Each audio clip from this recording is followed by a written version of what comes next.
उंची आहे 4 इंच, 4 अधिक 1 5 इंच. अस्तरचं ब्लाऊज असेल तर 1 इंच ॲड करायचं आणि बिना अस्तरचं असेल तर 1.5 ते 2 इंच ॲड करून घ्यायचं. तर इथे आता मी 4 अधिक 1 5 घेते, 5 इंच.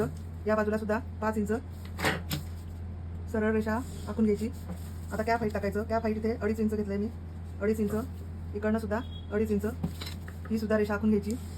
ही झाली कॅप हाईटची रेषा आपली. आता इथून क्रॉसमध्ये आपल्याला आर्महोलच्या अर्धा माप टाकायचं आहे. आर्महोलचा अर्धा वजा पाव इंच, म्हणजे पाव इंच कमी घ्यायचं. आर्महोल आहे इथे 14.5, तर 14.5चा अर्धा 7.25. ठीक आहे, तर 7.25 मधनं पाव इंच कमी करायचं, म्हणजे 7 इंच क्रॉसमध्ये टाकायचं इथे क्रॉसमध्ये, आणि इथे 1.5 इंच मार्जिन.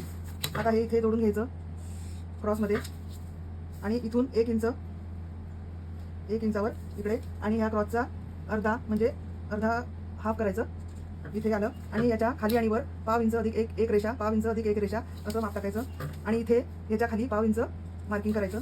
आणि आता हा आकार देऊन घ्यायचा. हे बघा, इथून हा पॉईंट इथून असा जोडायचा, इथून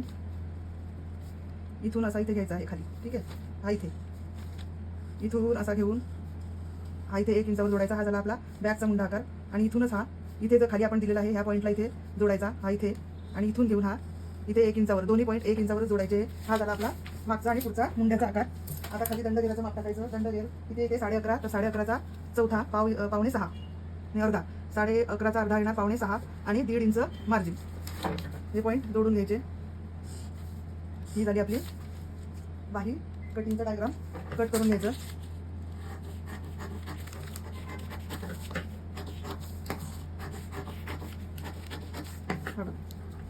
हे आपलं फिटिंगचं. आता इथे वर पण थोडासा नॉच मारून घ्यायचा मध्यभागी. हा झाला आपला फ्रंटचा मुंडा आकार. इथे थोडासा नॉच मारायचा, म्हणजे लक्षात राहतं की हा फ्रंटचा मुंडा आकार आहे. तर ही झाली आपली 4 इंच बाईची कटिंग. तर मैत्रिणी